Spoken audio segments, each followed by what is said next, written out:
भाई साहब नमस्ते। मैं आपके सामने खड़ा हूँ, एक आपको विनती करने के लिए खड़ा हूँ। ये जो हर 5 साल में जो इलेक्शन होता है ग्रेजुएट कॉन्स्टिट्यूएंसी का, उसके लिए हम सबको जो मतदार नोंदणी पड़ती है वो सबने करनी चाहिए, क्योंकि 7 तारीख की आखिरी तारीख है और अब तक सिर्फ 2-2.5 हज़ार लोगों ने सिर्फ अपने मतदार नोंदणी किया है। मालेगांव शहर और मालेगांव आउटर में 1 लाख के ऊपर सब मतदार है जो ग्रेजुएट है।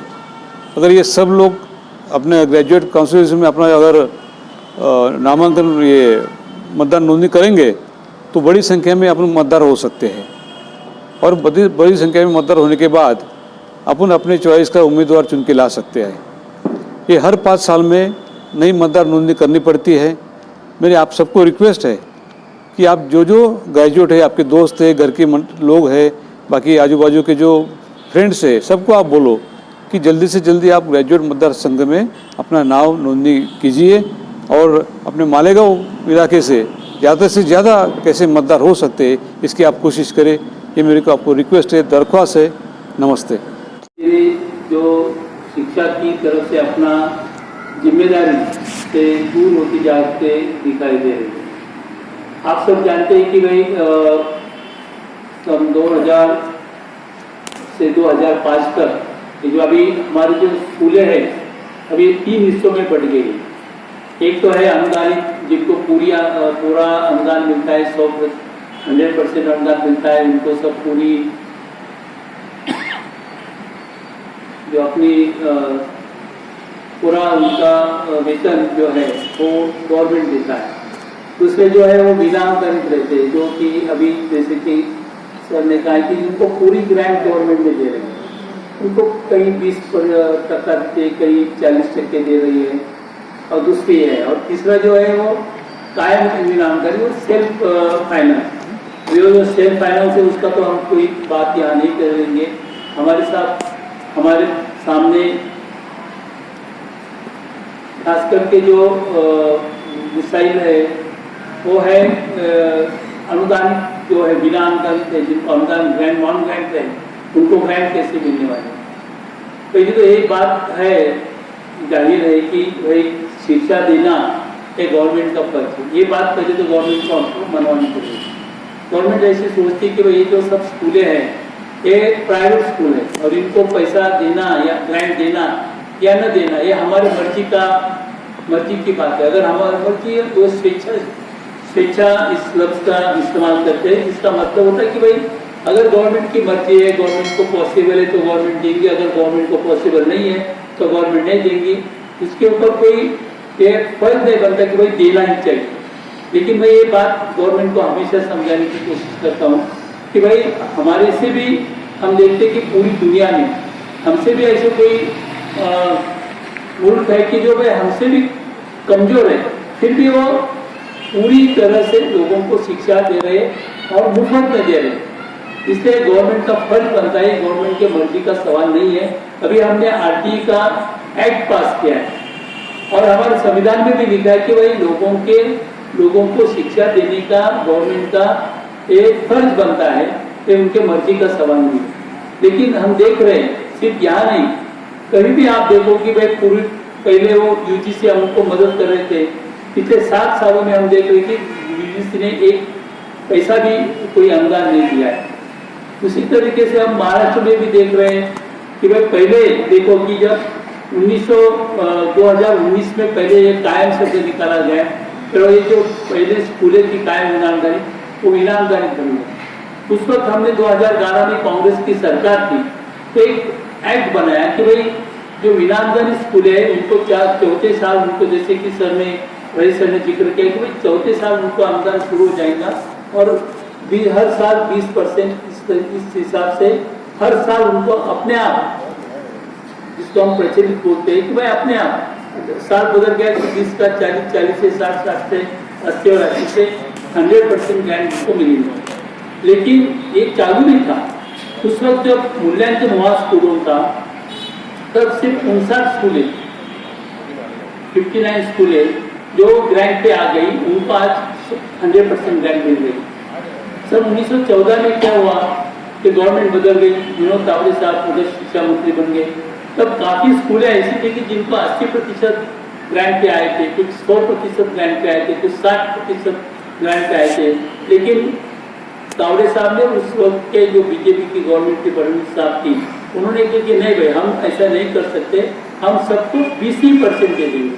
वैसे तो वो 10% बोल रहे थे कि हम सिर्फ 10% जो है हमारी सैलरी, उसके 10% सैलरी ग्रांट देंगे। उसके बाद काफ़ी हमने भी कोशिश की, काफ़ी आवाज़ उठाया, फिर वो 20% पे राजी हुए। लेकिन वो भी 3-4 साल के बाद उन्होंने 20% देना शुरू कर दिया। और फिर बाद में दूसरा जो उनको 20 से 40 था वो उन्होंने नहीं दिया।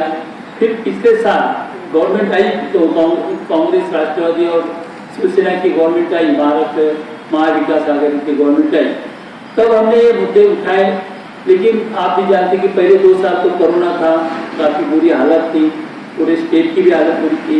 लेकिन जैसे भी कोरोना हट गया तो फिर हमने लगभग 4,000 स्कूलें थी, सभी स्कूलों जो रह गई थी उनको 20 था, उनको 40 बनाया, और जिनको कुछ भी नहीं मिल रहा था उनको 20% ग्रांट दिलाई। समझो 1-1.5 साल हो गया है कि जब गवर्नमेंट ने जिनको कुछ भी नहीं था उनको 20% दिया, और जिनको 20% मिल रहा था उनको 40% दिया। लेकिन अभी एक बार क्या होगी, गवर्नमेंट के दिल में ऐसा आ गया कि भाई नहीं भी दिया तो भी चलता है, इसलिए गवर्नमेंट अभी आगे का परसेंट देने के लिए, आगे का टका देने के लिए, आगे का टप्पा देने के लिए तैयार नहीं। इसलिए अभी ये जो मसला है हमने देखा कि अभी अघोषित जो है कि जिनको कुछ भी नहीं मिला है, और जो जिनको त्रुटि पात्र शिक्षक थे वो त्रुटि पात्र शिक्षक थे। अभी परसों भी हम लोग तो जैसे कि सर ने कहा कि वे लोग वहाँ आंदोलन कर रहे हैं, हमने भी आंदोलन किया। 2 दिन हम वहाँ आंदोलन में बैठे। कहाँ बैठे कि हमारे विधान भवन में आंदोलन को बैठे, शिक्षा मंत्री आए, उन्होंने हमको मनवाया। हमने कहा कि भाई आप 15 तारीख को जो भी, अभी पहला तो बात उन्होंने मान ली है, इसलिए हमने बोला कि जब तक आप हमारी बात नहीं मानते हम आंदोलन जारी रखेंगे। फिर उन्होंने इस बात को वो सहमत हो गए कि भाई अभी जितने भी लोग रह गए, अगर घोषित हो या त्रुटि पात्र हो, उन सबको आने वाले अधिवेशन में, आने वाले सेशन में वो 20% ग्रांट से वो शुरुआत करेंगे। और लगभग 25,000 टीचर ऐसे सर, 25,000 टीचर की जिनको अब इस आने वाले दिसंबर में जो कोई अधिवेशन होने वाला है, उस अधिवेशन से उसको 20% ग्रांट मिलने वाले। तो एक तो बात हमने गवर्नमेंट से मनवाई कि भाई चलो एक बात, अभी जो दूसरी जो बात है कि हर साल उनको 20 से 40, 40 से 60 ये जो प्रचलित धोरण कहते हैं, ये मानने के लिए गवर्नमेंट तैयार नहीं। अभी जो गवर्नमेंट आया है, तो जो बीजेपी का गवर्नमेंट है, उनका ऐसा कहना है कि भाई हम उनको एक फिक्स सैलरी दे देंगे, और बाकी की जो सैलरी है समझो, तो उन्होंने वो फीस लो कुछ भी लो, हमें एक फिक्स सैलरी दे देंगे। जैसे कि गुजरात में वो शायद गुजरात में ऐसा पैटर्न है कि भाई लोगों के जो बिना अनुदानित स्कूलें हैं, जो अनुदानित है उनको तो 100% मिलेगा, लेकिन जो बिना अनुदानित है उनको हम फिक्स सैलरी दे देंगे। तो कितनी देर की उन्होंने कुछ बात नहीं कही है, और इसलिए जैसे कि सर ने कहा कि 1 तारीख को वापस हम उनके साथ मीटिंग करें। लेकिन हमने कहा कि भाई हमको ये मंजूर नहीं है, हमको 100% की ग्रांट चाहिए। लेकिन इसके बारे में कुछ निर्णय गवर्नमेंट ने लिया नहीं, और गवर्नमेंट लेने के लिए तैयार नहीं है। अभी कैसे रहे कि हर आंदोलन में करते रहते। अभी पहले समझो गवर्नमेंट ने ये तो मान लिया कि भाई जितने भी लोग रह जाए कि जिनको कुछ भी अनुदान नहीं मिल रहा है, कुछ भी ग्रांट नहीं है, उनको 20% ग्रांट देने के लिए गवर्नमेंट राजी, हमने गवर्नमेंट को राजी करवाया। अभी जो पिछले अभी जो सेशन हुआ, उस अधिवेशन में भी हमने काफ़ी हल्ला गवर्नमेंट पे मचाया, शोर मचाया। एक दिन के लिए सेशन को काफ़ी बार वो बंद किया। फिर उसके बाद गवर्नमेंट ने ये निर्णय ले लिया है कि भाई अभी हम जिनको कुछ भी नहीं मिल रहा है, ऐसे पूरे महाराष्ट्र में 20 से 25,000 टीचर्स हैं, उनको अभी 20% अनुदान देने के लिए गवर्नमेंट राजी हुआ। ये बात ये हो गई। दूसरी जो बात है कि भाई आगे चल के उनको हर साल 20-40 जो मिलना चाहिए और 100% मिलना चाहिए, इससे फिलहाल गवर्नमेंट राजी नहीं है, उनको राजी करना पड़ेगा।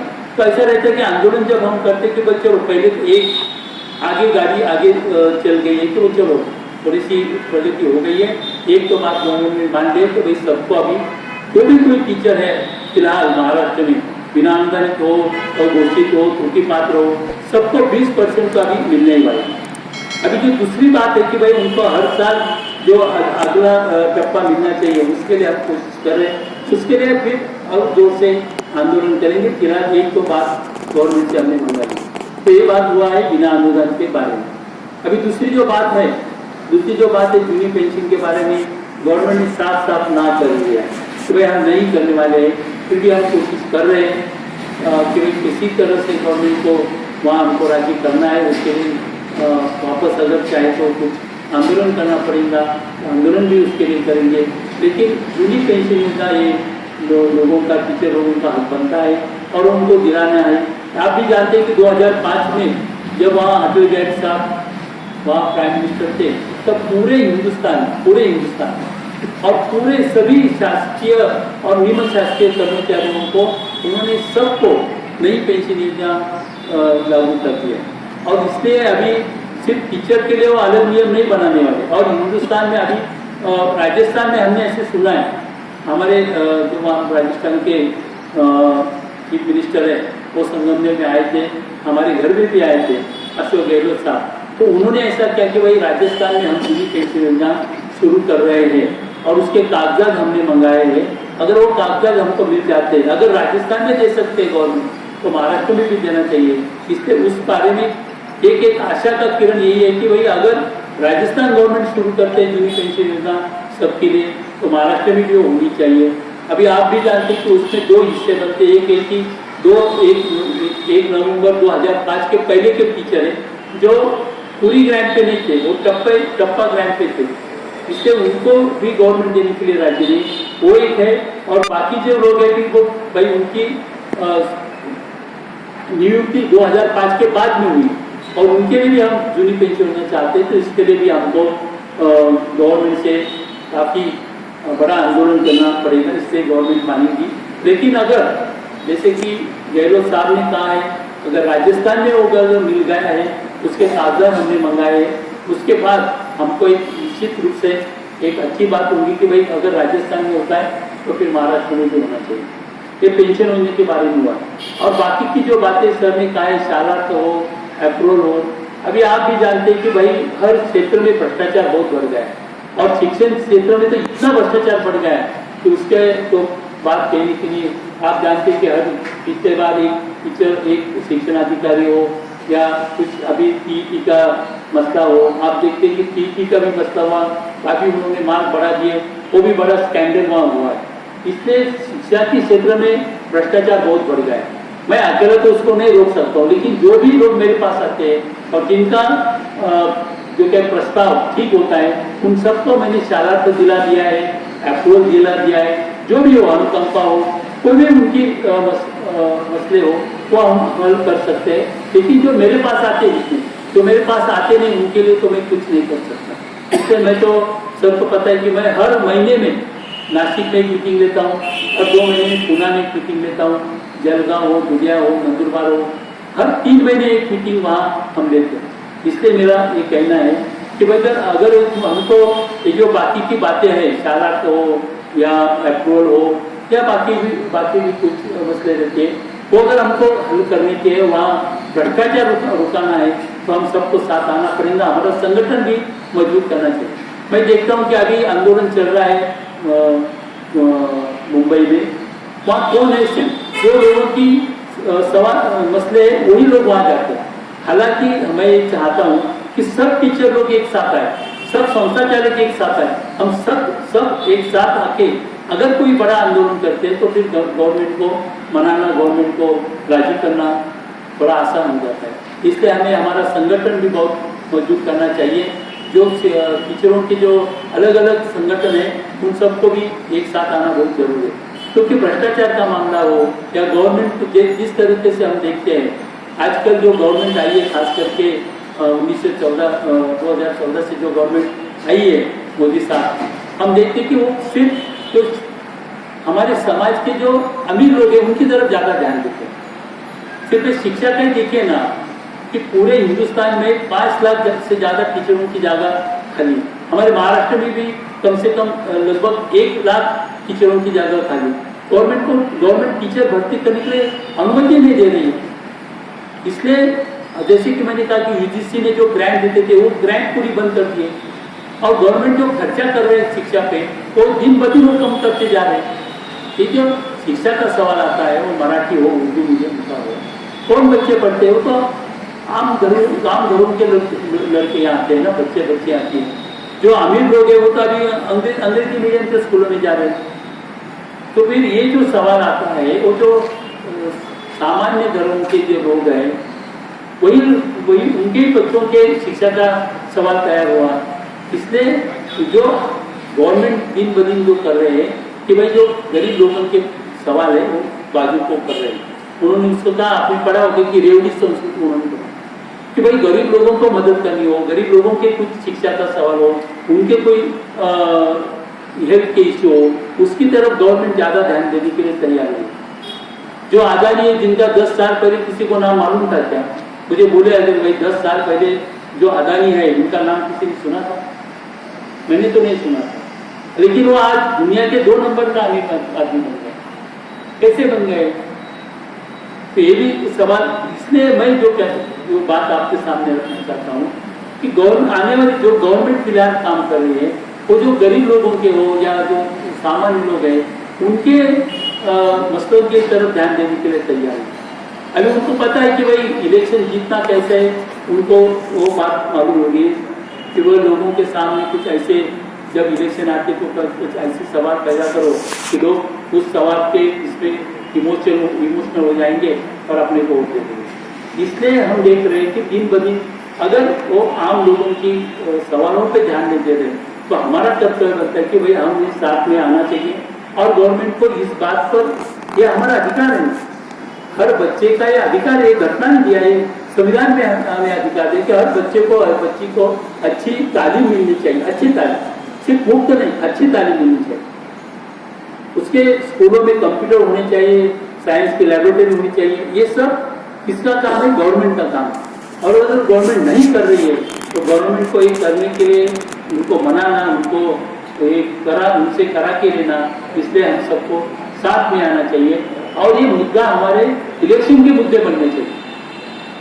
लेकिन दुर्भाग्य से इलेक्शन में इस बात की कोई चर्चा ही होती नहीं कि भाई शिक्षा के बारे में चर्चा होती नहीं है, लोगों के हेल्थ के बारे में कोई चर्चा होती नहीं, हम सिर्फ बाकी बातों की चर्चा करते हैं। इसलिए ये बहुत बड़ा विषय, मैं इस विषय में ज़्यादा जाना नहीं चाहता हूँ, लेकिन मुझे इसी बात यही करना है कि अगर भाई अभी जो फिलहाल हमारे शिक्षण क्षेत्र में जो मसले हैं, एक तो हमने उनको कहा कि 12वीं तक जो भी 12वीं तक की स्कूलें हैं, मराठी हो, उर्दू मीडियम हो, उन सबको 100% ग्रांट देना गवर्नमेंट का फर्ज बनता है।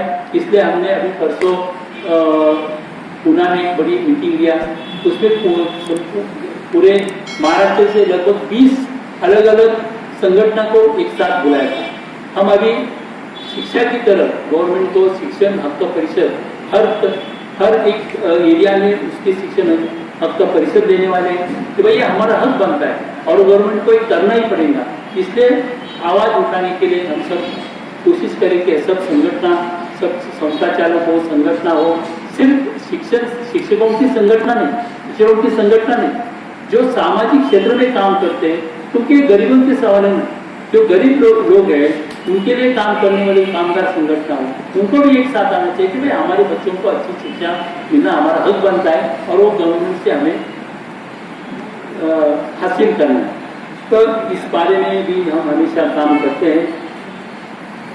1 तारीख को जो मीटिंग वाली वहाँ को मैं जाने वाला हूँ और अपने सब जो शिक्षा मंत्री केशव साहब, उनके साथ में ये सब जो भी हमारे मसले अभी यहाँ हमने चर्चा की हो, हर करने का मैं पूरी कोशिश करूँगा।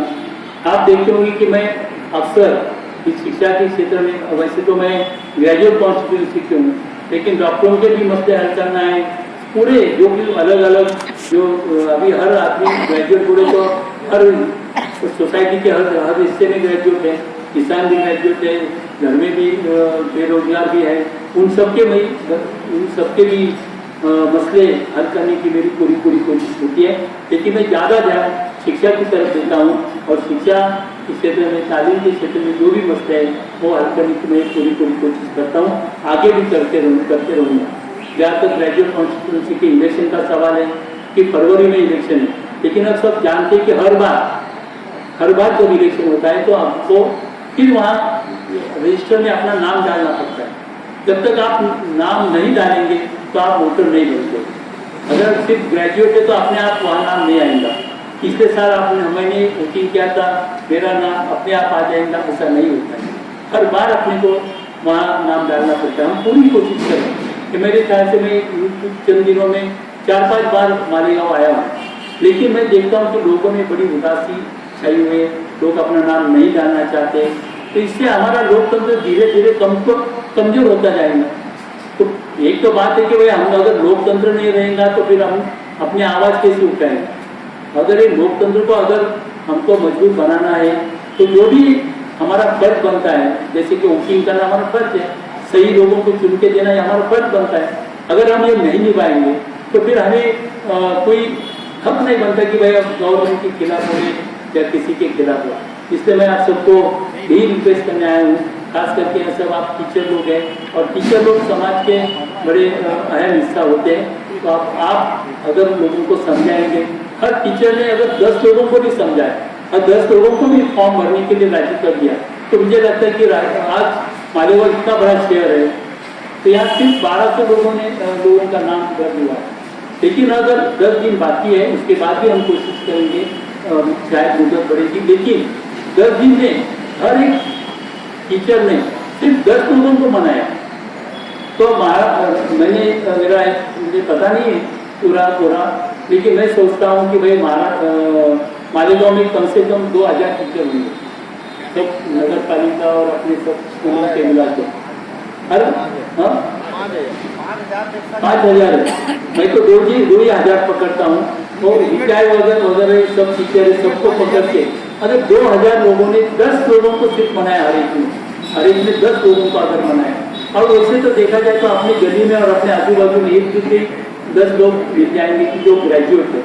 अगर वो ग्रेजुएट लोगों को हम यहाँ वोटिंग लिस्ट में उनका नाम डालते हैं तो यहाँ की 10,000 जब वोटर बन जाएंगे तो कोई मैं हूँ या कोई भी जो कोई अपना प्रतिनिधि होगा वो ज़्यादा ध्यान आपकी तरफ देगा। अगर आप वो लोग सोचते कि वही पढ़े लिखे लोग एक तो वोटिंग के लिए आते नहीं है, अपना नाम भी नहीं डालते, फिर आपकी तरफ लोग ज़्यादा ध्यान कैसे देंगे। इसलिए मेरी आप सबसे रिक्वेस्ट है कि हमें लोकतंत्र मजबूत बनाना है, हमारे मसलों को हल करना है। इसलिए मैं सबको, खास करके अभी यहाँ सब बहुत जिम्मेदार लोग यहाँ बैठे हुए, संस्था के प्रमुख यहाँ बैठे हुए, अब इसलिए मैं सबसे अपील करता हूँ कि हर टीचर ने कम से कम 10 लोगों को भी यहाँ रजिस्ट्रेशन करने के लिए मदद की, उनको समझाया, तो मुझे लगता है कि हमारा जो उद्दिष्ट है वो सफल हो जाएगा।